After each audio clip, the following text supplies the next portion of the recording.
Okay, it's on. Now turn off the whatever you have to turn on, or give me the authorization.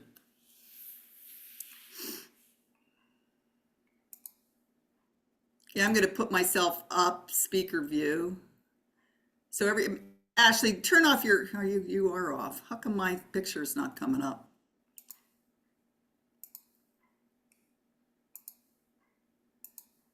Huh, that's weird. Okay, I guess I'll just have to go back to gallery. Is it just, I don't even see oh, there I am. Okay. Okay, so the first thing that I want to talk about is what to call the procedure. And the reason I want to talk about this is that each one of the teachers of this procedure has a different way of teaching it. And some of the teaching is a lot more involved, like Adam Del Torto and somebody needs to turn off their microphone. Adam Lawrence and Adam Del Torto and John Lawrence teaches applied kinesiology along with the procedure.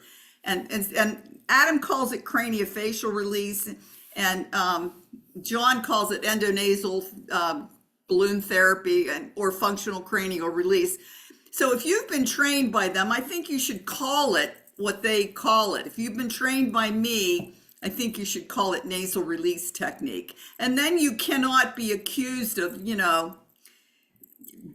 having taken their classes. So I just think that's a good way to go. And the other thing is that I think I explained to you in the class, if you want to be pulled up in the search engines, you really do need to have your web developer put these different names for the procedure in your keywords on your search on your website. So I recommend you put nasal release, functional cranial release, craniofacial release, and cranial restructuring. They're probably the biggest ones. So putting those 5 things, you'll get into a lot of search engines and you'll be pulled up. And certainly you'd want to put mine, because when you put mine in, you're going to be pulled up on my practitioner referral page, and they'll have your phone number and the information of how to find you. Okay, the second thing I want to talk about is veteran research. And I don't think Tara Griffin's here tonight. I just did something. I'm really trying hard to get interest from either the veteran, the VA, or at least in either a senator or a representative. And I have, there's somebody from Pennsylvania named John Fetterman. Does everybody know who he is? He's a senator from Pennsylvania that beat Dr. Oz out. He's a Democrat, but he's real bipartisan. Well, he's from Pittsburgh, where I was from. And when he was in Pittsburgh, he did a whole lot for restoring a very downtrodden ex-steel town there. He really is an amazing guy. Anyway, John Fetterman, even though he looks like he's from, Braddock, Pennsylvania, because he wears hoodies and shorts into the Senate chambers, he actually is a very smart man. He went to Albright College undergrad, and then he eventually went to graduate school at Harvard. And so he's not a dummy. But when he was in high school and college and stuff, he played football and had concussions and stuff. And then while he was running for the Senate against Dr. Oz, he had a stroke. And after the stroke, he suffered pretty significantly from anxiety and depression and had to be hospitalized in Walter Reed for a period of a month or so. Now, having looked at that, I thought to myself, that guy has had concussions. I venture to say he has airway issues, and I venture to say he has sleep apnea. So I wrote him a letter on his website, on his, I Googled him, and you can actually go in and leave him a message. Obviously, they're going to have somebody else reading it. And then I got a prayer card for him, and I wrote him a letter in that. And essentially what I said to him was what this work is that we do, how effective it is for PTSD, concussion and headaches, depression and anxiety, and airway issues, so on and so forth. Now, I did that about a month ago. He hasn't gotten back to me yet, but I keep thinking about this. I think if anybody could potentially get back to me, it would be him because I'm an ex-Pennsylvania resident and I live close to him. I offered to go in and see him and treat him. So here's what I'm asking you to do. Go into his thing and just write a little blurb like, you can do whatever you want, but you might want to say, a teacher of mine named Cindy Stein got in touch with you about this technique that's real effective for PTSD, for anxiety and depression, airway issues, and so on. You really should look into it, not only for us to help veterans, but maybe to help people that have anxiety and depression and airway issues. And if he sees a bunch of these, if they see a bunch of these coming at him, he might just get in touch with me.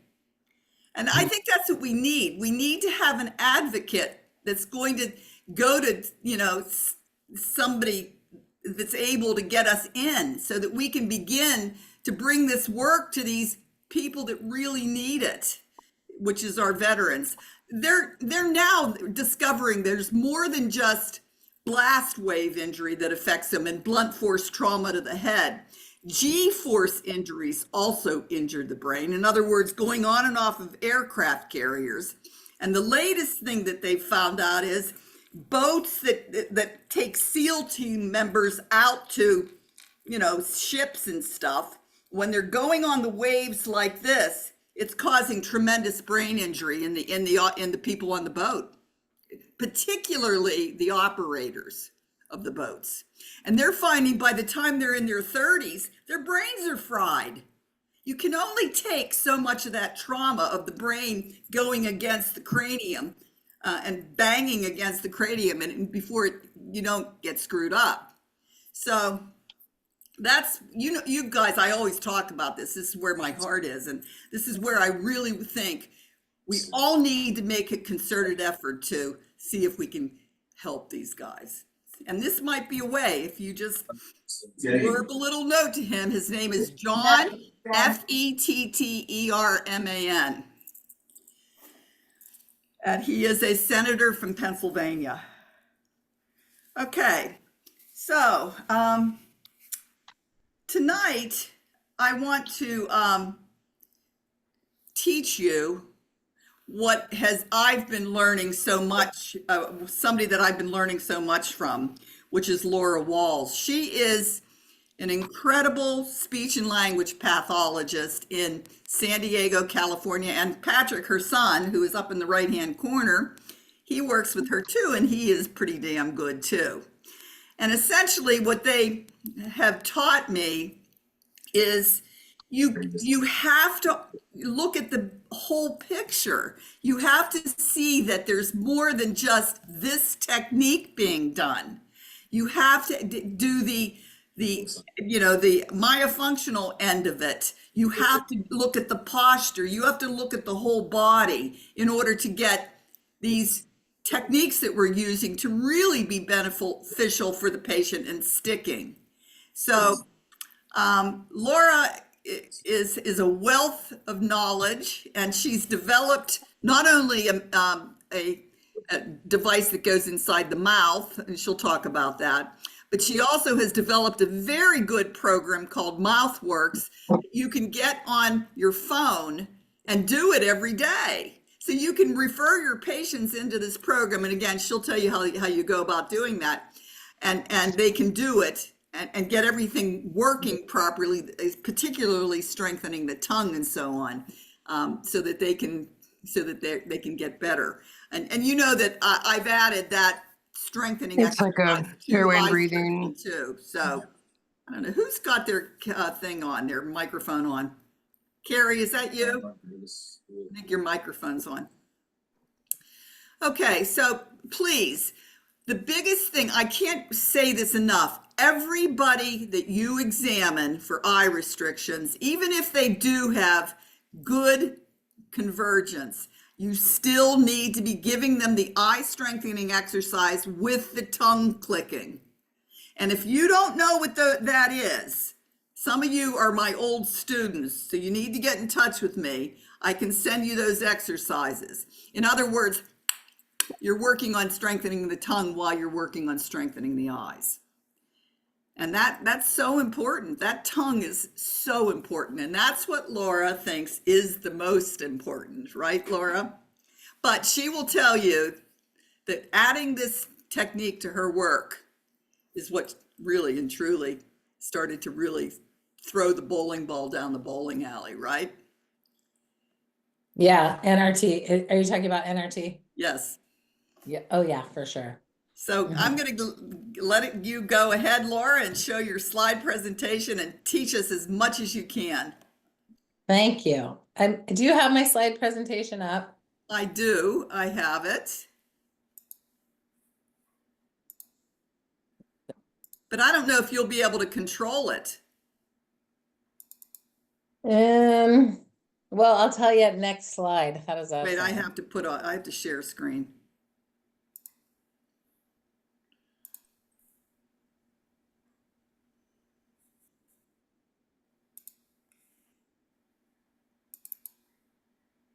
Do you see that? Do you see it, Yeah. Laura? Yeah. Okay. Okay. Hi, everyone. My name is Laura Walls, and like Cynthia said, I'm a speech language pathologist, and I've been practicing for about 35 years.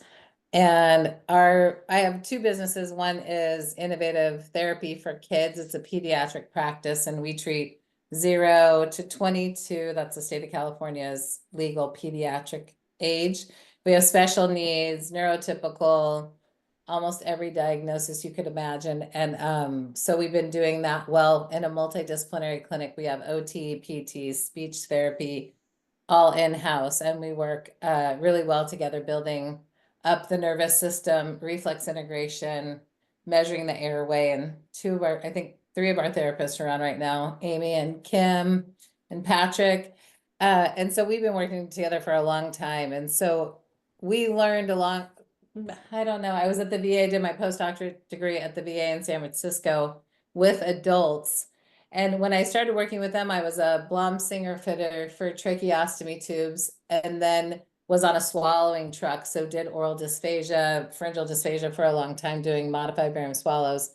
And then I went into the NICU, and I really saw how the whole body and how it functions really doesn't change with ages in the way that we're looking at the nervous system. And so it was really important to outline why the whole body matters and why respiratory support is so important, and to measure airway and to have data to support your service. And so I think it's really great for our patients that we have an interactive assessment where we get a nice history, but we also take data on airway, posture, jaw, lips, tongue, speech, swallowing, and vision, and I'll explain all that with you. I want to talk about today how NRT is a comprehensive treatment in our program. It's been a total game changer for us. And I don't even know how we did what we do.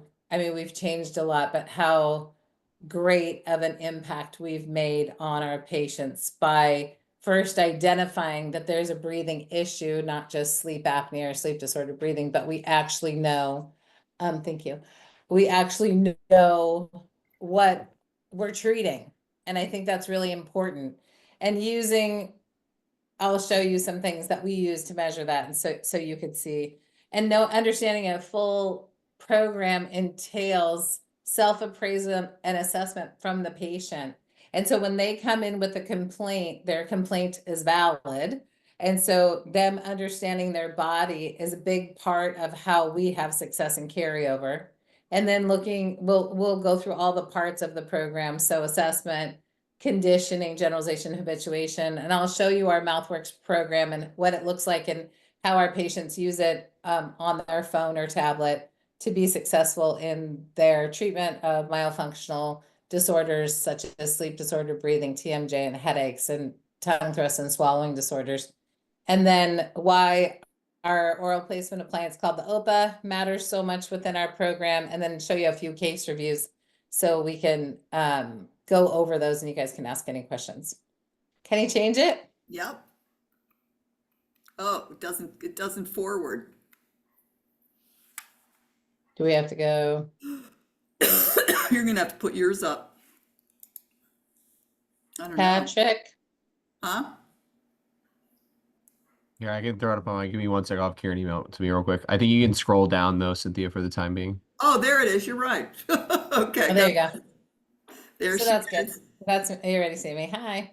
Okay, so the whole reason that I do this is really finding the root cause of an issue. And that's our treatment success. And I think it's so important. We get really myopic. Well, we do in America anyways. And just really focus in our scope of practice of what we're doing. So for us, it might be swallowing, or it might be social language, or it might be somebody with malocclusion. It might be somebody with sleep apnea. And so here we get really myopic and say, I'm an airway, therapist. I'm a swallowing therapist. It's really the root cause is the key to success. And so taking the symptomology, of course, and the diagnosis, but you have to go deeper. And I want to show you that why it's so important and why breath, because we start with that when we come out of the womb, is so important to measure and understand as you go through the process of treatment. You could go down now. Yeah. Okay, so how is this different probably than a lot of therapies? And maybe you guys do this, I don't know, but how we do it is we do a whole body approach. So we start with understanding the nervous system as a pyramid, and we go into reflex integration, sensory integration, and then putting that into sensory motor integration with postural changes. And then we work on cognition and function. And so in this scope of practice, when we're looking at sleep disordered breathing, say, or TMJ and headaches, chronic pain, or swallowing disorder, we make sure that we look at posture and the symmetry of posture within our scope that supports our respiratory system, jaw function and motion, lip strength and endurance, tongue strength and endurance, speech and articulation, which is super easy for everybody to do in their practice, swallowing, and then vision and bioavailability of the body and the nervous system to be able to accept input most successfully. That's how we do it differently. Laura, what does that mean, bioavailability of the body? What it means is there something preventing the patient from accepting input?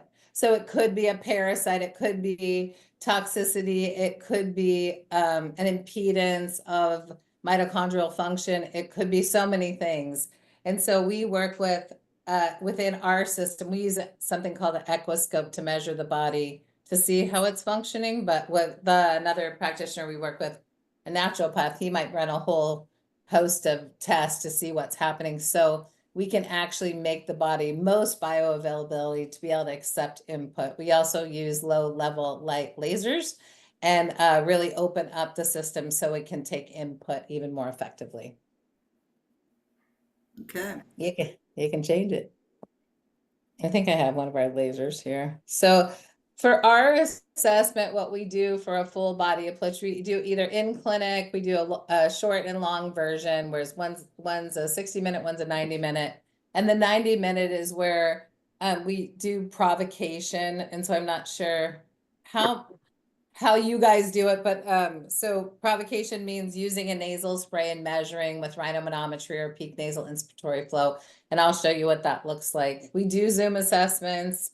And then in our MouthWorks platform, we do practitioner driven assessments where an SLP, chiropractor, PT, dentist, RDH will actually go through the assessment with their patient, or we have a patient-driven self-assessment where the patient can do it on their own. And that's really affordable, and some people can only afford that. And so we have the options for everyone. I'm ready. Go on.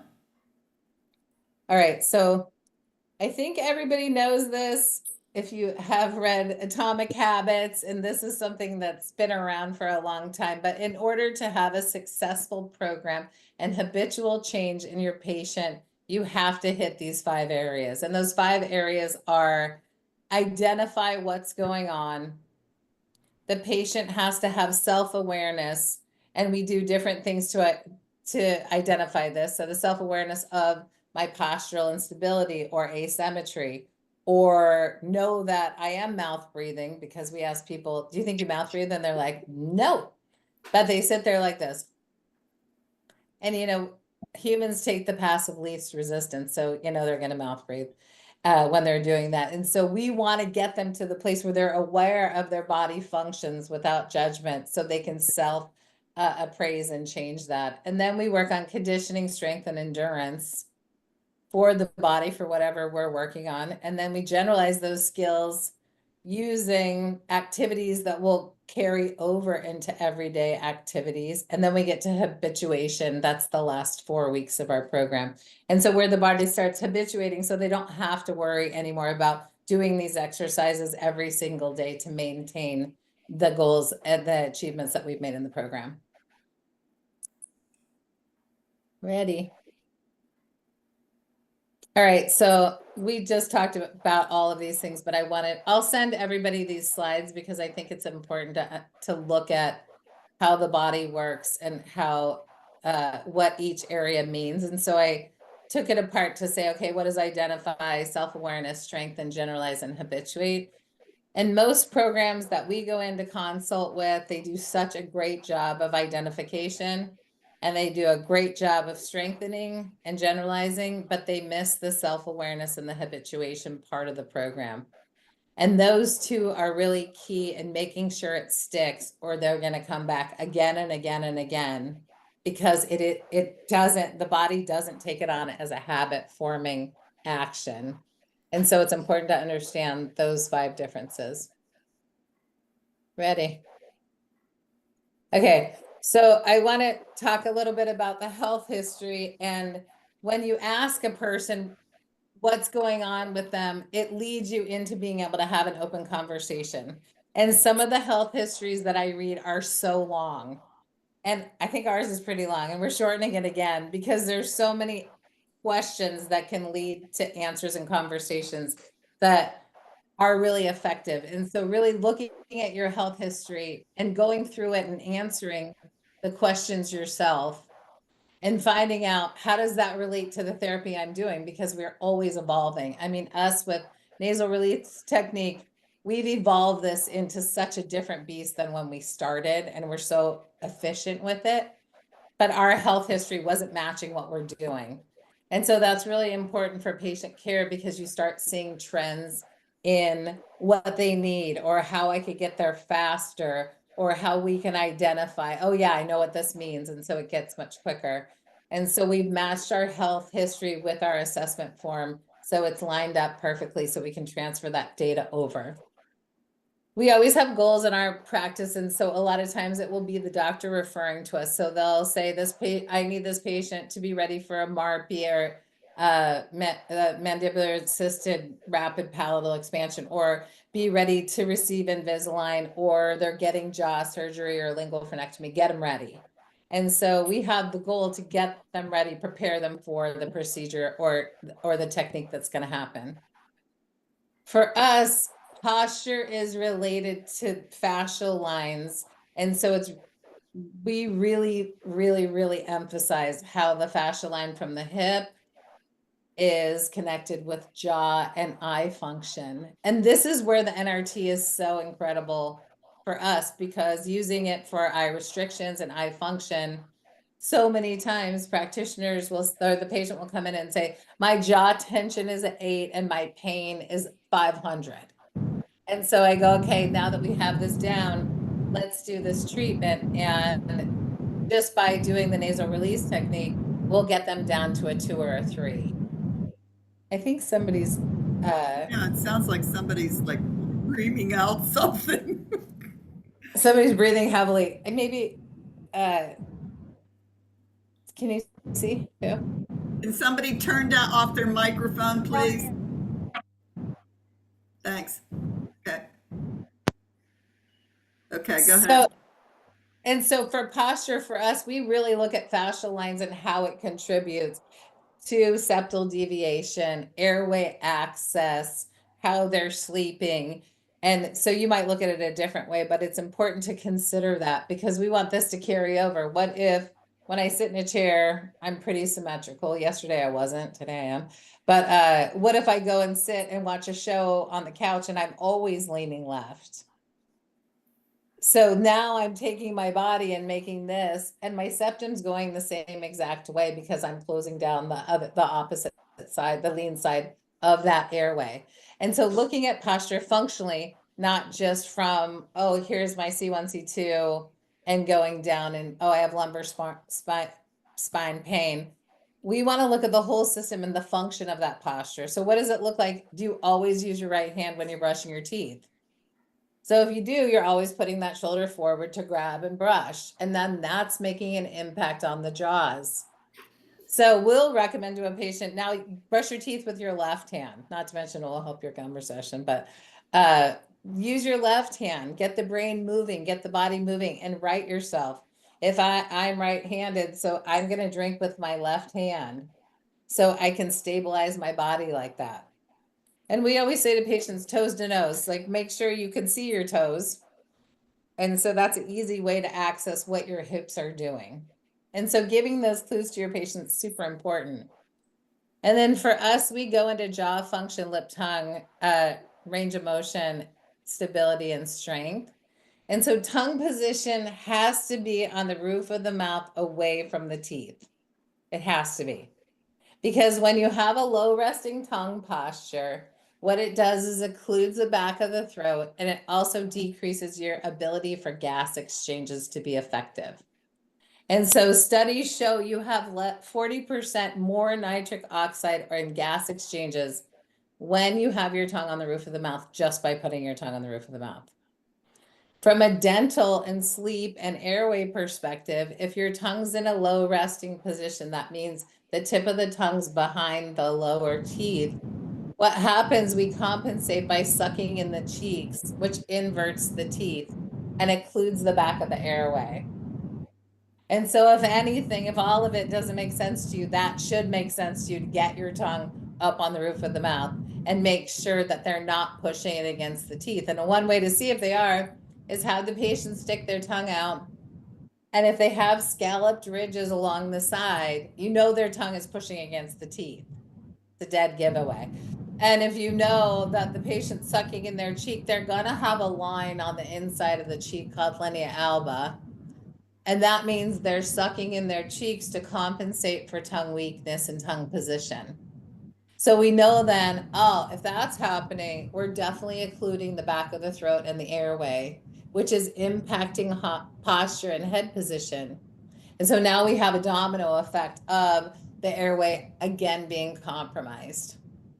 So we want to have max access to our airway. And so by just adjusting posture, tongue position, and making sure our jaws is in symmetry, we're giving that availability to the patient.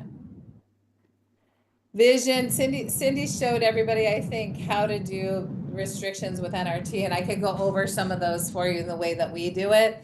But when you look at vision, you want to make sure if there's a restriction going in one direction and you can't dissociate or put the tongue in the opposite direction, you know that you don't have great cerebral access because it's non-dissociated and it's not crossing midline. And so explain that better, Laura. You've got to explain that better. Okay, so if the tongue goes, let's say I'm looking to the right and I want my tongue to go the opposite way. If I can't do that, if I go this way and I put my tongue the opposite way and my eyes go to that direction, I know that I can't use both hemispheres at the same time. I have a lack of motor access. So that means I could go into a fight or flight response that fast.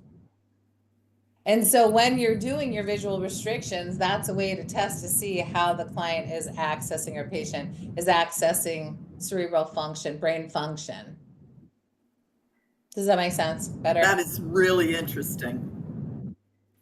So little tips like that when you're going along, when you watch somebody articulate, when they're talking like this and you see people that talk like this and they don't move their mouth, we call it Muppet mouth, not to be mean, but do you know what I mean? Like a puppet.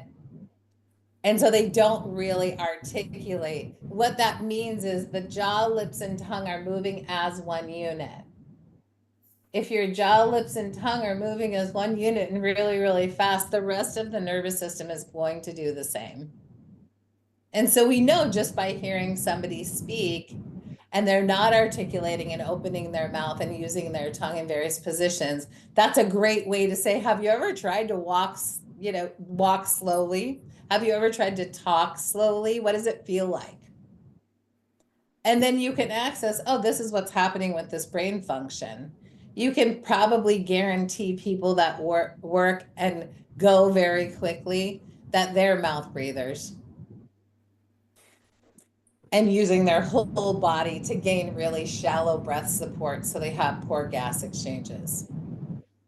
Which leads to anxiety and depression. Which leads to anxiety and depression. Fight or flight responses, quick to judge, inconsistent behavior patterns, you know. So we want to look at these little things that mean so much to our nervous system that are giving us access to allow us to function. And just as a practitioner, to be able to look at these little areas and adjust teeny little things like that makes such a huge impact on your patient while you're helping them habituate these skills into everyday activities. So everything that you're working on so hard and that they're working on so hard is sticking. Swallow function's a big deal because it's another autonomic nervous system function, which leads into central nervous system function, right? And so when you're watching somebody drink, I have 2 drinks here just to be able to show you. When you watch somebody drink and they go like this, and their tongue is out to receive the vessel or cup or whatever they're drinking from, their head is always coming forward if the tongue's coming forward, putting tremendous pressure on the cerebral spine. And then you wonder why they have their head and their chin forward and why their airways occluded. So just by changing the position, bring the tongue up to the chin, grab the lips around the cup, and then swallow. Now we have the head in a great position. We have dissociated patterns of the jaw, lips, and tongue, a great swallow pattern. And then it's calming our nervous system when we're doing it. Laura, when we get off the slide presentation, you're going to have to show us that because we can't see you. Oh, too bad. I will show you. I will show you. Can you not see me right now? No. I don't know how to do it the same. Patrick, do you? You're just like a small screen right now just because we're presenting, but after like the slides, we can totally pop you bigger. Yeah, okay. We have to go through the slide presentation. You have to for sure show us, that the swallowing thing and the tongue stuff too. Okay. When we get off. I'm writing it down. Okay, so we went through all of that. We can go to the next slide. We'll burn through these, and then I'll show you guys some examples. Posture we talked about. So remember to make a change. You have to notice your posture in all settings.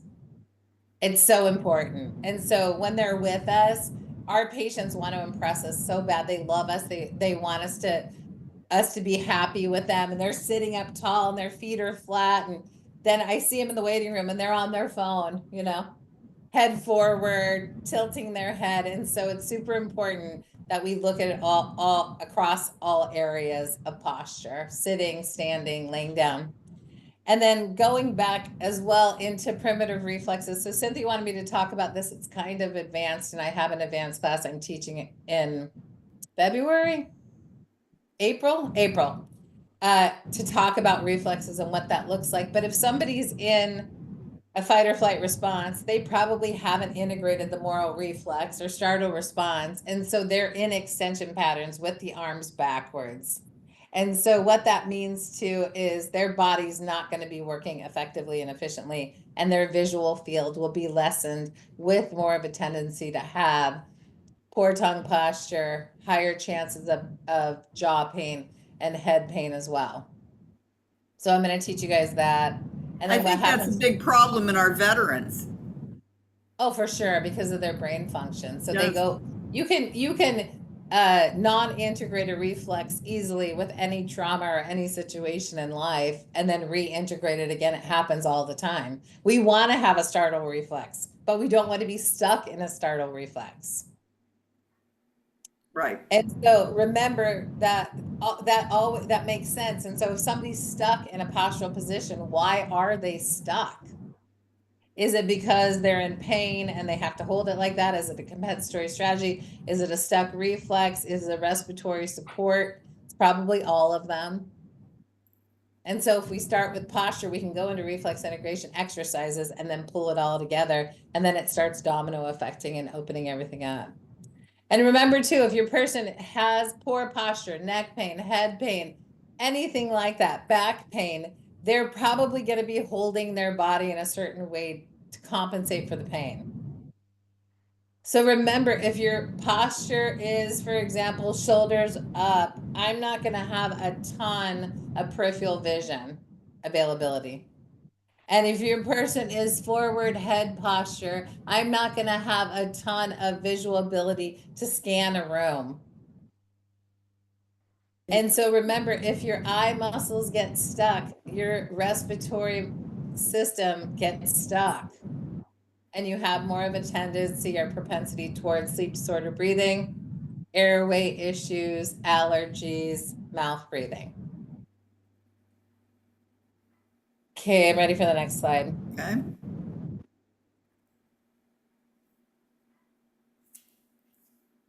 So old school examples, I used to do this all the time. Our ENTs used to do this. Our neurologists would say, do a mirror test to see if that guy can or girl can breathe through their nose. And so basically you just hold up a mirror to their nose. And if the mirror fogs, it shows that it was showing that they were breathing through their nose. Or ENTs now say, we always have to include, can they do a 3-minute water test? And what that means is take a big gulp of water, hold it in your mouth for 3 minutes and breathe through your nose. And we've seen time and time again, haven't we, Patrick, where they could do the 3-minute test, but they cannot breathe through their nose efficiently, and especially during sleep.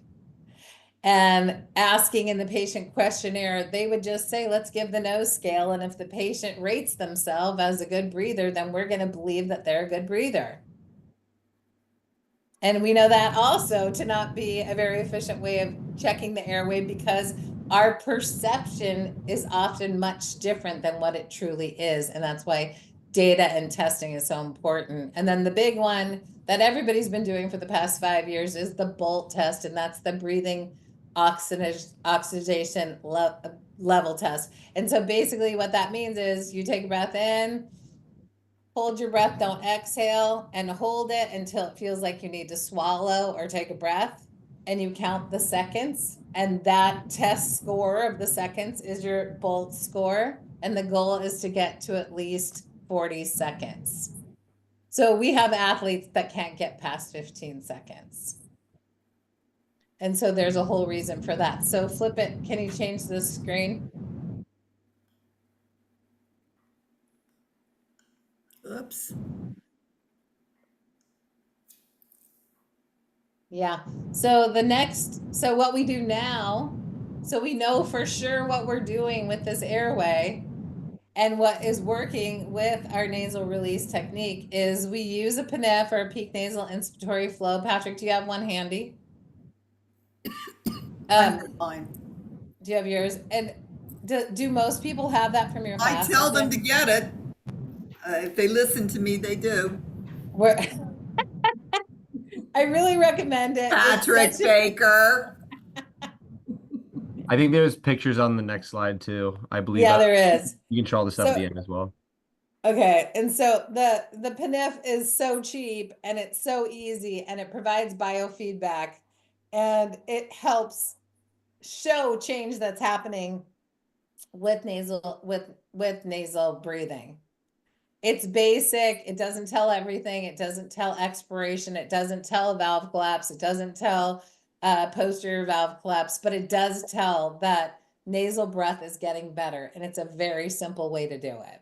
And so you I can highly get it recommend from Tabik Medical. Tabik Medical. He spoke at the last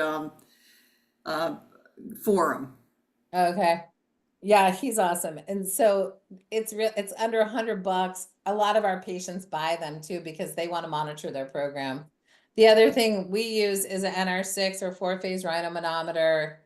And I don't know how many people know what that is, but I'll show you what it is. And then our third thing, which we feel very compelled to use, is incentive spirometry, because it's really important that you can breathe in and out of the nose. And a lot of times patients that have TMJ and headaches have really poor incentive spirometry scores. And so, and a lot of times they can't even breathe. They're great nose breathers in a shallow, in a shallow way. Their flow's very poor, but breathing through their mouth, they do not do it. And we find that time and time again with our TMJ headache people, migraine people. You can change it. Here's a PNF. There's a PNF. And so, did you show them how to use it, Cynthia? I do. Okay, so Cynthia showed you how to use that. You just pop it over the nose. You have the patient close the lips, put the tongue up on the roof, and take a snip in. It gives you a score. We do the best out of 3, and we get an average for anybody that is sleep taping. If you don't have over 100 mils of air going through the nose, do not let your patient sleep tape, because it is not responsible thing to do as a therapist. And that's why this is so important to measure, because the liability then is on the fact that you're monitoring the patients to allow them to make sure that they can sleep tape. You don't want to do it under 100 mils for an adult, 60 for a child. And then the next one, I what see is sleep so tape? often people can't even get a reading on this. Oh yeah, sleep tape. People put sleep tape on their mouth so it stops mouth breathing at night. And it became a big trend from the book Breathe. And so what they do is tape their mouth closed so they encourage nasal breathing. But if you have an obstruction in the nasal passage, there's no access to nasal breathing. And some people have run into some big issues with it, for sure. And so you want to be responsible when you're encouraging, if you're using that strategy to help with the mouth breathing. This is a 4-phase random. Thank you. You're welcome. Lee. So this is a 4-phase rhino manometer, and what this does is it has a mask as well, just like the PNF does, but it measures inspiration in the nose on each side independently. And so it shows where your obstruction occurs. It shows you the flow that the person or patient is taking in the nose. We do it when they're sitting and in supine. And we also do it when they have their appliance or an MAD or Invisalign in as well. So we can make sure that we see what's actually happening in the sleep position or when they're sitting. So we know, so that's how we measure when we're doing therapy. We do this test every 6 weeks in active treatment. And I'll show you what it looks like, what the score looks like.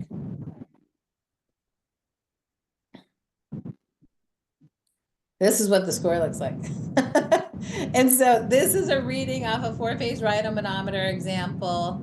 And basically, I'm gonna blow mine up, but basically what you're looking for is you're looking for perfect kind of backward, as an S like this.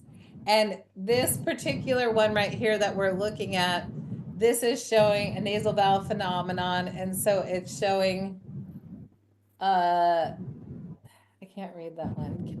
Can you read it? It's showing anterior valve collapse on the left side. And let me go up a little bit. You're talking about the first one in R6. Yeah. So on the one that says number 7, the one Right here. down, it shows mean resistance. So it says mean flow 177. And you want flow for sure to be over 300. That means getting enough air into the lungs and then exhaling. So it has inspiration and expiration. So you can see they have low flow. They're probably a clavicular breather. So they're not getting good at gas exchanges. The second line is resistance. So it says 0.426, I think, and 0.444. Normal is 0.333 is normal. So this person has high nasal resistance in the posterior valve. That's what this is showing. And so we would say NRT would be perfect for this patient because we know that there's an obstruction. Can't see anything but Laura talking. Can you show that? Can you show? Right here? Yeah, can you see that? Paul? Right here? I just got a message that said can't see anything. Well, You talk about like you're looking at things on the screen. I don't see anything but Laura talking. Can you see? Do you see I that, shared Paul? my screen. No, all I see is Laura right there. Nobody sees the slide presentation. Right? I was, but not now. I see it still. I I see can it. see it too. I don't know what's going on with that. My share is still on. Oh, we can send you the slides after too. That's as well. fine. Now you'll get the slides. That's fine. Okay, let's go to the next one, Laura. Yeah. And this is an incentive spirometer. These things I think are $6 or something. And so what you're looking for when you test incentive spirometry, what we want to do is we want to see if there's diaphragmatic engagement and expansion. We want to make sure that the patient isn't a vertical breather up and down because we know then that they're a shallow breather. And so looking at this, when I think everybody's had familiarity with the incentive spirometer, when you reach your peak ability, you're going to have diaphragmatic engagement and expansion of the rib cage. When you have expansion of the rib cage, it releases the fascia and the neck muscles to make it so much more efficient for postural changes, crossing midline, better gas exchanges, deeper breath. It helps in so many areas. So we make sure that we do a PNIF, 4-phase rhino, and incentive spirometry as part of our intake program, and then every 6 weeks moving forward. If nothing, if you got the PNIF and the incentive spirometer, that's $100. You could reuse it. We put ours in the autoclave, and patients love. You could buy these for so cheap. They're on Amazon. You could go to the next one. So the MouthWorks program we made for our practice because we had such a long waiting list. And so our team felt compelled to have something for them when they're waiting that they could start. We call it oral facial myology, myofunctional therapy program. So we can make sure that we reach the patient's needs and the doctor's request. And so we developed the My MouthWorks health platform. Basically, what we look at is we look at the parafunctional habits, the whole picture of the patient, and we diagnose based on if they have a sleep disorder, if they have jaw pain, if they have tongue issues, if they have a particular malocclusion, and we put them on the program to best suit their needs. That's how we started. Can you go to the next one, Cynthia? Yeah. And so what we do is we teach the patient in the first week about self-awareness. And so they have daily exercises that they'll go through to understand their body, understand their breath, understand tongue position and what their jaw feels like if there's tension. And they go through that every single week. And then that's in weeks 1. In weeks 2 through 4, we do conditioning. In weeks 3 through 9, we do generalization. And then the final weeks, we do habituation with strengthening. So they're very successful with our MouthWorks program. And I've been through this program. I did the 16-week program religiously. Yeah. Cynthia had a tongue thrust. Big time. My whole family does. All my siblings. This is what it looks like. This is what your patient would see on the screen. This is what they would see. So there's percentages kept. There's a patient portal. There's a doctor or a therapist portal. So you can watch the patient while they're doing their activities. You get data on what they're doing, their performance. They have weekly assessments so you can see the changes in the patient. And there's a communication within the system that you could talk to your patient. The patient can send you questions. And the great thing about it is it's super focused. And so for the 16 weeks, they're focused on doing those exercises every single day. And a lot of times for us, because we get so close to our patients, they want to tell us about their birthday parties and how their weekend was and ask about their neighbor who has caused problem for their kid. And, you know, by the time we're done, it's 30 minutes into the session while we're trying to manipulate all of this stuff. And there's probably 2 other kids with them that we weren't hitting it as fast as possible. And with the health platform, they are focused, they do the program, they get it done every single day. It's about 5 to 7 minutes of exercises, and it's very successful for carryover. In comparison to what you would pay to go to a myofunctional therapist. Yeah, so so we're really expensive. And so to do a full Myo program is about $3,400 in California. Most states it's about $3,400. That does not include your toolkit and your oral placement appliance. And what we've done is we've priced it at $999 for the entire program, including your kit and including your oral placement appliance. And so it's so affordable for everybody that we haven't had any issues at all with making this successful for our patients. It's been awesome. As a practitioner, you get revenue from your patients subscribing to this. And so it's a great passive income as well for all practices. And you don't have to understand Myo to have this program because it does all the work for you. You can by going to more advanced trainings from us.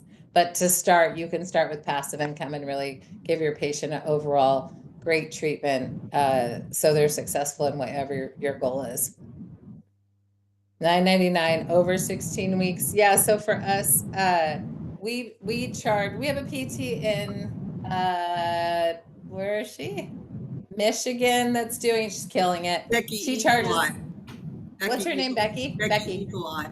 Yeah, she's doing such a great job. And I think she charges $999, maybe $1,200, and which includes the kit and the program. And she's very successful with it. And she charges, I know for the last patient didn't have the money, so she increased it and then charged 4 payments, I think of $1,500, $1,200. Don't quote me on the prices. So you could be flexible in the way that you bill it for the patient. It's covered under insurance for us under HSA and remote telehealth progress monitoring. And so you could also bill it under your health insurance. I'm ready for the next slide. Here's a case of a patient that underwent our program and we did nasal release. And if we didn't do nasal release on her, I don't know. I have one patient on here that we didn't do nasal release, and I'll show you what that looks like. And so for her, she couldn't sleep, she couldn't breathe, she had autoimmune disease, she was on pain pills, not working. She was really in a lot of distress, chronic migraines, getting Botox. And you can see here from her clenching the tori. Cynthia, can you show the tori on the palette? Tori. Pardon? These are tori right here, these bumps. Yeah, and so that's from clenching so hard. What our body does is it builds up protection so we don't lose our teeth. And so the osteocytes throw out all this support, but what happens consequently is it builds the tori. That's the mandibular tori. And then the picture to the left, can you show the top of the mouth? Right here. That's called palentinus, torus palentinus. Yeah, and so that's maxilla tori, that's palatine tori. So what that is, remember, that's the bottom of your sinus cavity. So that bone has grown into that sinus cavity. That's obstructing the airway. So when you're thinking about this with your patients and you're doing NRT, and if it's not making a difference, I want you to remember to think back, like what's going on, what kind of obstruction is happening.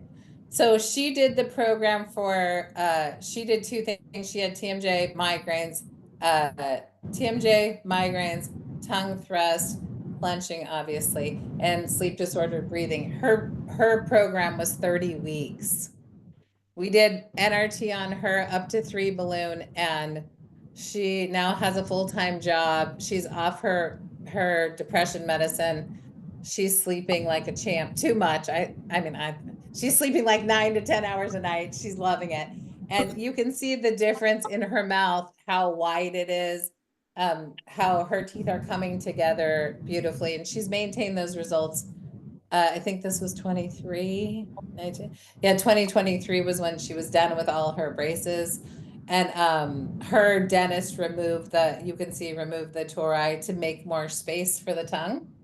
And she also had a lingual and labial frenectomy. She had so much done. She's such a trooper. She's still maintaining her results over 2025. She's had no dental relapse. Her sleep is awesome, and she just keeps getting better and better. Who's the next one? Yes. Okay, so she is in a different state, and she did NRT in our practice. She had severe sleep apnea, over 60 apneas an hour, and the CPAP didn't work for her. And that's the clue to show if CPAP doesn't work for you, you know there's a nasal obstruction or some kind of obstruction somewhere because it can't receive the air. And that's why the breathing testing is so important. She ended up having nasal resistance of 4 point and over. And remember, normal is 0.333.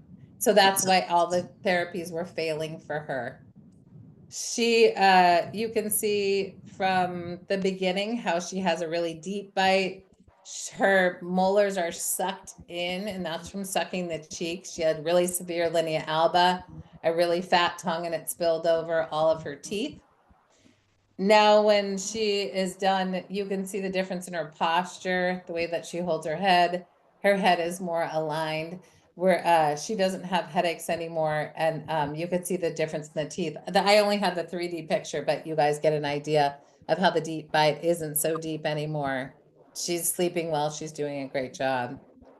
She did primarily most of her exercises on the app after NRT. She moved to Mexico and then another state. And then the last one. This one, we weren't doing NRT. And we weren't doing airway testing. We weren't using the PNF. We weren't doing what we do now. We weren't doing such a whole body assessment. And I was so proud of these results. It was myself and an orthodontist, and she didn't want jaw surgery, and so we were able to achieve the results without jaw surgery doing the My Mouth Works program. But you can see with her teeth, you can see how they're opening up here, and that's because she mouth breathes at night. And that's continuing to still happen. And so she moved, and so she wants to come back for nasal release treatment. And so she should be coming back in the summer. But we thought what was great results. But really, if we did NRT with her, it would have been a total game changer. She would have been done with the program. And then, is there anything else? That's the My Mouth Works platform. I'll send this to you so you guys have some more information on it. And is that it? Yep, So can we take that screen away now? yep.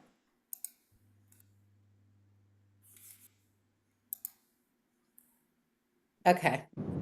This is our oral placement appliance that we created. This is what it looks like. It's an off-the-shelf product. And what it's developed for is to protect the teeth, reflexively put the tongue in position, and just stop the linea alba from happening on the sides, from collapsing the airway. It's great because it reinforces the transition from day tongue placement to nighttime placement. And so it keeps the tongue on the roof of the mouth after they've done their exercises, because in sleep, even though people say, I know when I wake up, my tongue is plastered to the roof of the mouth, we don't know. And so this oral placement appliance, can you see it? Yeah. has been a game changer for our program. So our chiropractors locally use this to do adjustments. They put this in to do adjustments with it because it puts the jaw in a neutral position and they're not clenching. And they reckon that it has helped them a lot with the ease of doing a treatment. So people wear it at the gym. It's super, I'll put it in and I'll show you. This is what it looks like. And it's trimmable. It has trim lines and instructions with it. And so you just get your appliance and you can trim it to fit. Typically what we find is people with really short upper lips, you have to cut the top 4 holes out and then that does the trick. So it's been really successful. It makes you dream crazy dreams because it puts you in a deeper sleep pattern. Somebody has some air on somewhere. I don't know who, somewhere. Can you hear that? Yeah. Hey, Brian, who is Brian? Yeah, Brian, Brian. turn off your microphone, Brian. So, Laura, talk about the swallowing and the that we couldn't see. Okay. Can you guys see me now? Yeah. Everybody, yeah, good. So when you're swallowing, typically what we do is we bring our head forward to grab the liquid. So every single time we take a drink or take a bite of food, we lean into it. And what we do with that is, we smash the cervical spine. We keep doing it over and over. So every drink is like this. And every time we do it, we grab the liquid with our tongue on the outside of the cup, like that. To grab it, or you swallow. I'm gonna put this, it's gonna look so weird, but I'm gonna show you something. So like this, if I swallow, that's a tongue thrust. And so I know that my tongue is moving forward every single time I swallow. And there's so many arguments about how many times do we swallow? I don't know, 300, 1600, we swallow a lot. So every single time that we push our tongue forward, it's hitting bone, teeth or bone. And every time our tongue goes forward, our head comes forward because of all the muscles and the attachments. So we're training on correct tongue posture, good head posture, making sure you have really good breathing, and then we have a sip. And we undo everything we've just done. And then you have these patients, you're like, God, I can't get this person out of pain. I can't get this tongue in a position. The orthodontist is mad at me. The dentist is mad at me. The chiropractor's like, I can't maintain. Everybody's mad. And so we know what is the function that is causing the dysfunction. What is it? Is it this? Is it that we always brush our teeth with our head forward? Is it that our posture is asymmetrical when we stand, sit? Do we lean when we're driving? There's something that's contributing to that compensatory strategy, that parafunctional habit that is causing pain and dysfunction, or closing up our airway, or moving our teeth, or making, in older people, it's like me, I'm almost 60, making our teeth crooked at the bottom. Those are the first that go. Because we're sucking in our lip, we lose strength in the face and in all the muscles. And so we develop compensatory strategies to maintain that closure. You'll see the dentition on older people at the bottom change first. So when you're eating, if you take, let's say you take this piece of a bar and I put it in, I have no, that'd be terrible. That wouldn't be good. You have no oral dissociation. My head's forward. I'm limiting over to this side only. And then I get in the habit. I only chew with my left side. So I'm only occluding. That's where my proprioception system starts, in the temporal mandibular joint, where I know my body is in space, on the left side. So now my visual system is my dominant system. My auditory system is my dominant system. And it's all because I chew with my left side. So if you take it and switch sides, now all of a sudden this starts opening up. And you see posture changes, breathing changes, tongue starts moving around, dentition changes. It's really impactful. If I take my cup and bring it up to the middle, my neck isn't going forward, locking up my cervical spine anymore. And that means that my tongue's not thrusting forward with that head movement. If I use a straw, this is a killer. People always go like this. So my head's tilted. That means these muscles are overstretched. These muscles are understretched. I am at risk for a swallowing issue. Not to mention my dentition's not closing on the side of swallow. So now I'm having all these compensatory strategies because typically it goes to the side of weakness or straw. Going like this, same thing. But the idea is putting your drink up to the center of your mouth and guiding it in with your lips just here. If you go further, that's the tongue thrust. Muscle moves bone. The tongue is a muscle and the teeth are bone. That's why your dentition doesn't stay in place. Some people get braces. I don't know why. Again and again and again. We have people 3-4 times with braces. In California, it's about 7,000 a session. And they do it again. And it blows my mind to think, doesn't anybody think, why the heck is this person's teeth still moving? Remember, muscle guides bone. If I can't breathe through my mouth, I'm not gonna breathe through my mouth. That's right. And that means I'm gonna drink like that. And all of that tissue is gonna move my bone, my teeth. And the eyes are out of whack along with it. The eyes are out of whack, the hips out of whack, and now I start having low back pain. See, this all rolls in together, and all of this position contributes to access of your nervous system. So if I'm always like this, chronically drinking over here, my lymphatic system is not draining on this side. A quick way to drain the lymphatic system, Patrick, we were doing that today, is really squishing the ears at fast or doing the big 6. I can send you guys some stuff. But thinking about all of this, how does it contribute to my body dysfunction? What function contributes to dysfunction? Why is this happening? You can always go back in time to see what's causing this. If you can't breathe, you're not going to feel good. You think you might. If you do the nose scale, you might say, yeah, I feel fine. I sleep fine, everything. You test them. They're like, what? This is crazy. Brian, did you have a question?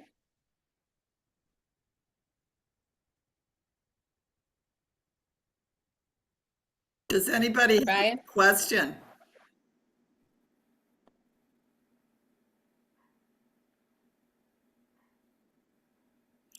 Okay, go over the tongue position in NRT. Okay, so you got we use ear curettes for NRT. We don't use the Toothpicks. toothpicks. And you've told everybody about this, right? Yeah, I tell them about it, but I tell them I don't like it. It's so much better and it's cleaner, and our doctors go crazy for toothpicks. They will not allow us to use it. But that's ours. Brian, your microphone's on again.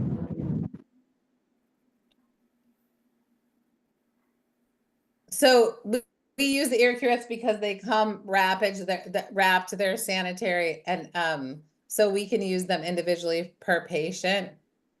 Our doctors are really, really against the toothpicks for us. And so this is our bulb. These are what we use. These are our supplies. And so before we use this, we use red light laser to prep the nose so it has a really smooth transition into the NRT.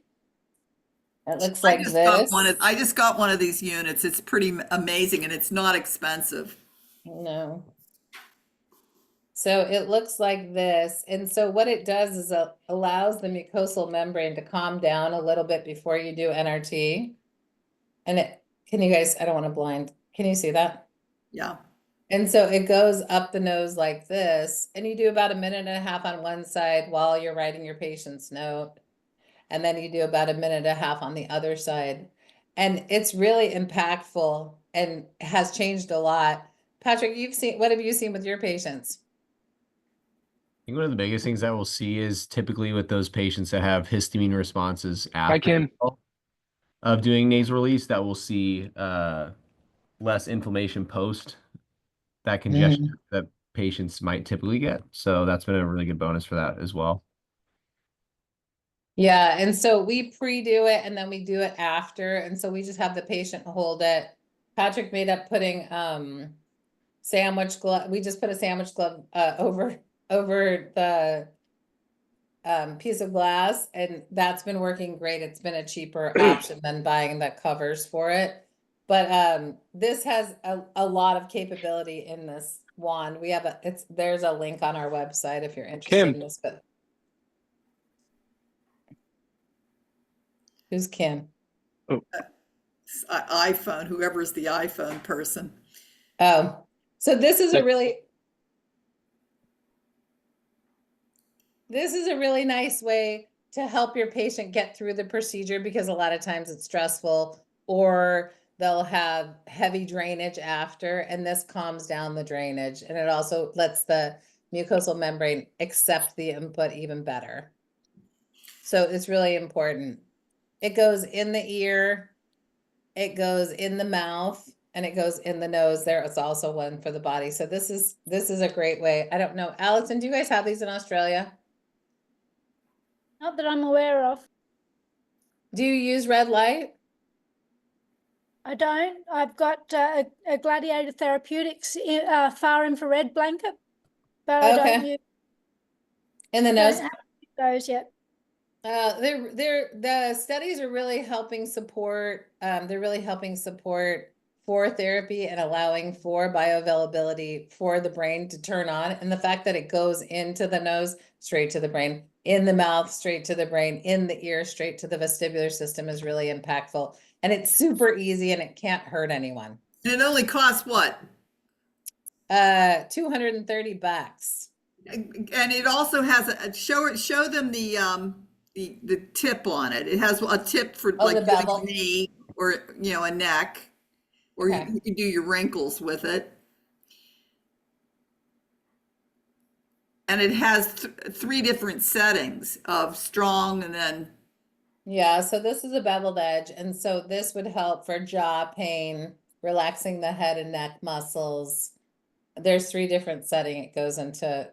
It's very powerful. It's 620 nanometers through 880 nanometers, depending on the setting it goes to. It's really cool. And we can get those through. If you go to our website, you can link on there, and you could get it through there. How can I get one from our website? Yeah. And so I think that would be a great add-on, going through it, adding on your health history, making sure, take your own health history. If you don't know what's on it, when you look back, because we do it and then we don't do it for a long time, it's really effective. And only using patient scales versus therapist data is such a different way to do treatment, because what the patient maybe thinks isn't that impactful. Because we want to show data that it makes a change in the efficacy of what you're doing. And so I think that doing that has been a game changer for us. That's how we go in, and our clinic flow has been established. It's so clean. We see about 17,000 visits a year in our practice. And so it's really, really busy and super effective. We have fine-tuned it down to a place where we can take really advanced airway issues, complex issues, and we're great with that with our intensive programs. Finger cots, you want us to, what about finger cots, Chris? You want me to say? I think just over the red light. I think he was asking what we use to put over the red light. Oh, finger cots, yeah. Oh, well, you can buy a finger cut cover for the red light. Okay. Patrick we were waiting for a shipment from the air squirters from the dental office, and it hasn't got here yet. And so what Patrick did was, we have clear gloves, and he cut the fingers off and put it over the tip of this wand. And Why can't so you just use cellophane, saran wrap? we have no time. We got to roll. Okay, So well, that finger cut, we're so busy. yeah. And so we have to make sure that we're fast and that we have our bag. We do it, goes in the trash, we disinfect, and we're on to the next patient. So Okay. our treatment time is 30 minutes for an NRT joint mode body release, and then 50 minutes for a full therapeutic session. Somebody just asked that. Mhm. I don't know. Okay, hold on. Let me see this chat. This is how I answer the questions. Sleep tape, I think we answered. My favorite sleep tape is VIO2 tape. And I don't think I have. Patrick, do you have any tape handy? Yeah, I can grab some. Okay, Patrick will show you. This is our favorite one, and I'll tell you why I like it. How much does the 4-phase rhinomanometer cost? It's about $5,000. Can't say I anything give about that information out at the end of every class of where you get all this stuff. Okay. $9.99 over 16 weeks. I think I answered that. Are the insertions less painful after the laser? For some people, they are. Patrick, for some people, they are less painful because it's prepped the system. I That also especially think, with the inflammation. Like when we yeah, have people that, patients with yeah, linear turbinate inflammation, it helps reduce that slightly. So it does help with getting that bloom back without nicking the sides of the inside of the nose as much. yeah, for sure. Where I think also there's something about the red light is very relaxing. It helps with anxiety and stress. And so when they're anxious and they start with that, it really helps calm down the nervous system. Patrick, will you show the tape what it looks like so we can? You're So also this is going up against the olfactory bulbs. The red light's going on the olfactory bulbs. definitely, yeah, that's so true. So that's called VIO2 tape. What it's kinesio tape I essentially. like that because it has enough stretchiness to it that if you need to open your mouth while you're sleeping, you can. You can, it doesn't, Patrick's doing it, it's over at Patrick's Beard, it works. And so with the eye, I like it because it flattens the upper lip, so it pulls it down from the nostrils to open up the nostrils for nighttime sleep. If you're using nasal vents or nasal cones in there, it facilitates that to be able to fit in. It also relaxes the mentalis muscle, which is on the chin, so it's a really good placement. We have people also wear that when they're on the computer, just to maintain mouth closure and put their tongue on the spot. I don't get paid by VIO tape. Probably also good to use while you're exercising so that you're not mouth breathing while you're exercising. I'm going to take a picture of myself tomorrow doing that. Gasping for air on the side. It's my New Year's resolution. Okay, but you could. It would be awesome. I wear it when I do. I believe you. And I told LED everybody with laser. Moeller's mandibular splint that it's like I go to the movies at night.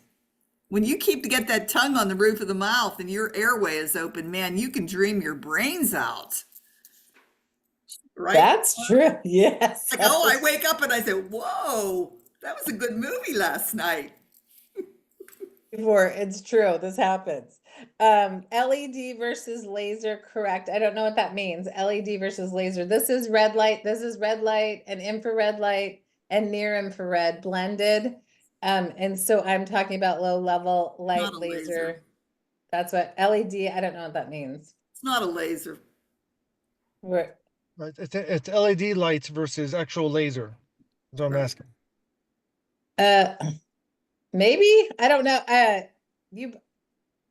don't, Patrick, you got anything on that? I don't know. It's a near infrared, and she does call it a laser wand. But that's what's in it. So it's near infrared, and that's what's contained in this particular unit. It also has a pulsing device, so if you hold it, the Canadians love the pulsing for chronic inflammation. It's very effective, and they have a lot of studies on that part. It's really cool. How much is the laser? $230. Who is the manufacturer of the red light? Soleil Well is the one I love. What are you using to cover it? The glove I told you. How can you get one? You could go to the website. All type Innovative Oral Solutions is our website. We'll email all these things too. We'll email the slides and then our website link and everything else like that. And you guys can totally reach out with other questions as well if you think Yeah, that. so that And yeah. I'll send the videotape of this out. It's not a true Hopefully laser. this is So recording. yeah, we were getting trained in the Advent. It's about $10,000 for that laser. And for us, just for our team and our population, I've seen other kids get hurt with it from other clinics. And for us, this laser is packing a huge punch and it's very impactful. It can't hurt a kid. It's on a 3-minute timer. The protocols are very simple. And so that's why I like using this Hillel wand. It's great. The developer, her name is Kelly Bento. Tell them about the autistic kids that you do the ear stuff with. Yeah, so with the kids that are really have difficulty with attention and focus and calming, when we do the low level light laser in the ear intraorally, they have a tendency to really calm down and their nervous system calms down. And one of the kids, he was climbing all over the rock walls, just wouldn't stop. And we did it when he was on a balance board, the wand, and he was like, "Okay, night." And he was able to really rest his body. His mom was just over the moon of how well it worked for them. I think we bought 40 of them right before Christmas, and I think we have, I don't know how many left, not very many.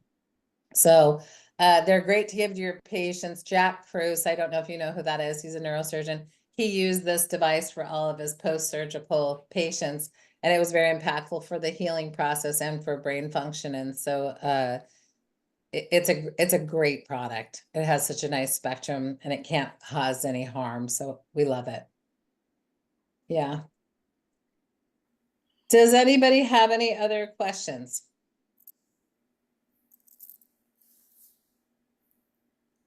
Okay, I'm just gonna open it up to, what would you like me to do for the next forum?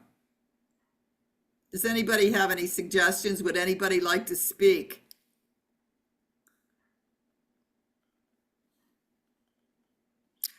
I could get Don Moeller to come on and I could get the psychiatrist. I don't know if I can convince them. They're a little, I don't know if they want to bring it out to the world yet that they're doing these, like this psychiatric group is doing nasal release technique. So if find that nobody has, interesting. yeah, Find that interesting. yeah. Oh, willing. What, the psychiatric? I know, I would like them to talk, but the last time I asked them, they said, wait a while longer. Cynthia, we work with them a lot, and they're doing such cool things. They do a lot of mouthworks with their patients, their psychiatric patients. One of the things they were saying, I think, Patrick, were you talking to Jason too? Where they were saying sinus 2 is more for depression and sinus 3 was more for anxiety. And when they were doing the ballooning. And so for us, we're working right now on putting a personality on each of the sinuses and how it relates to the function of anxiety and depression. And so talking with Jason, it's been fun to kind of get a plan together as, okay, if you have a person that presents like this, what does your NRT model look like? How's it impacting them? That's what they're working on right now. So ultimately, it still gets back to what I say. You never use applied kinesiology in this procedure. You have to do all the insertions.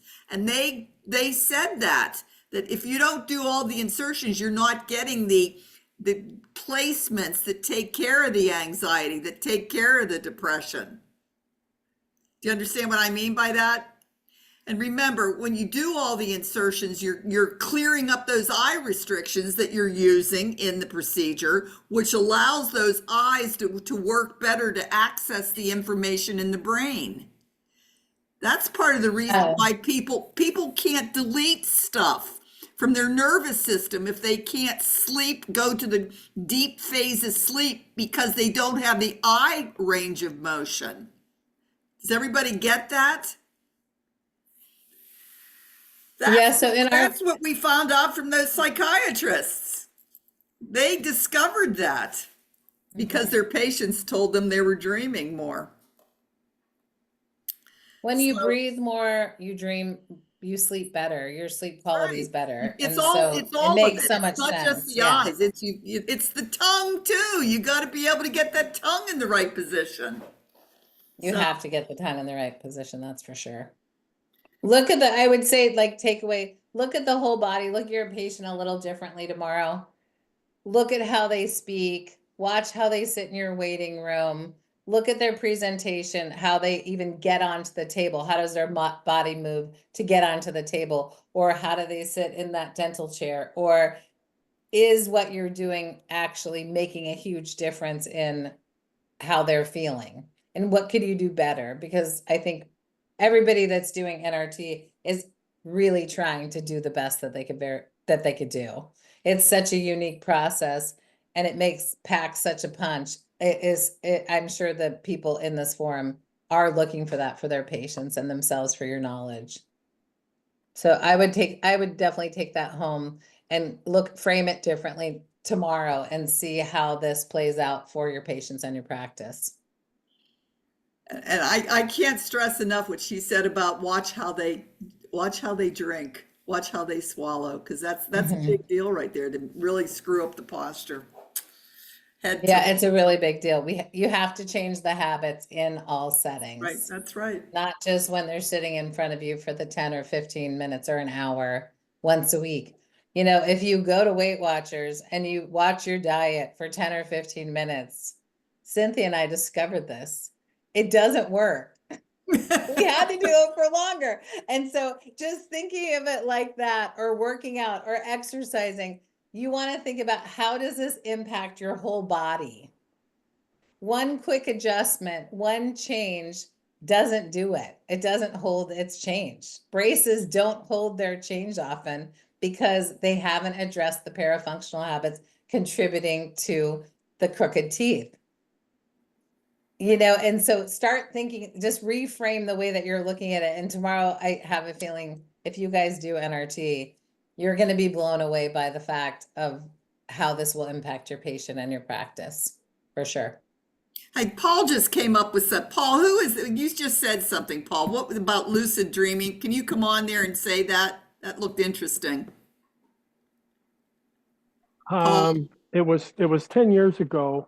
I went to a seminar up in something like Minneapolis, Minnesota, I believe.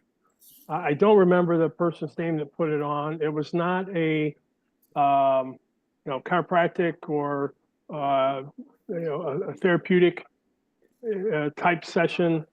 But it was focusing on trying to help people get to the point to where they can actually participate and direct, their dreams. I was not able to get to that point.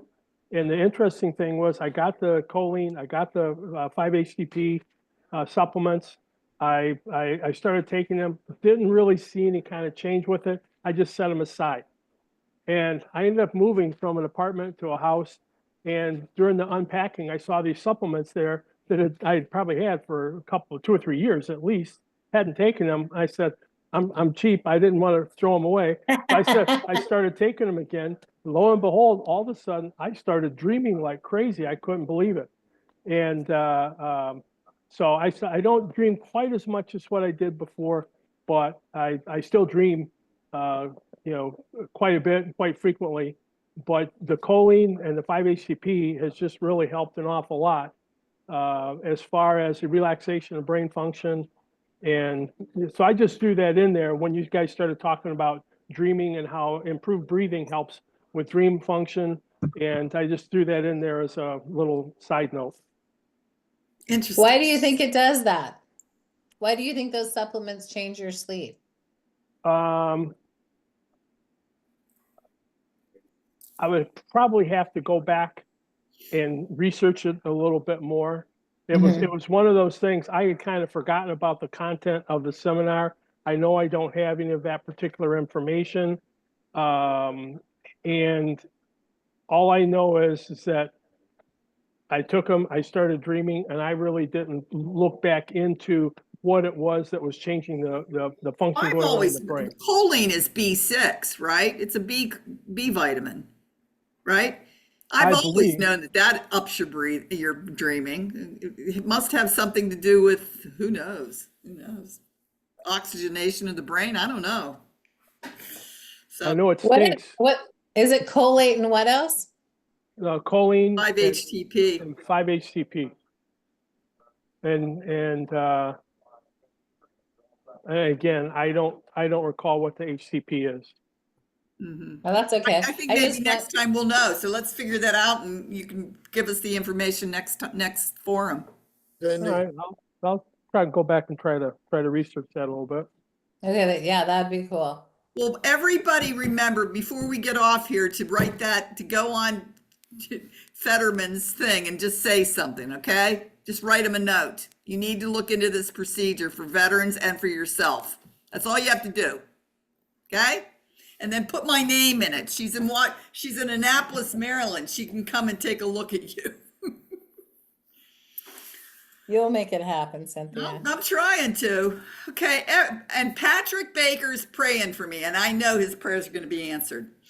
Okay. So anything else? Should we wrap it up and go to bed? It's always such a pleasure to have you come and to, Yeah, thank you so have much, your everybody, for your brains time. going and share with you. It's just great. And this work is just so exciting. So keep up the good work. Contact me if you need me. I'm always here for you, and God bless your work. Yeah, thank you so much. Good night, everybody. And I will send out the video recording as Good long as night. I can Thank shut it you. off. Okay? Thank you. Good night. Thank you, Good Cynthia. night. Thank you very much, Cynthia. Bye-bye. Bye.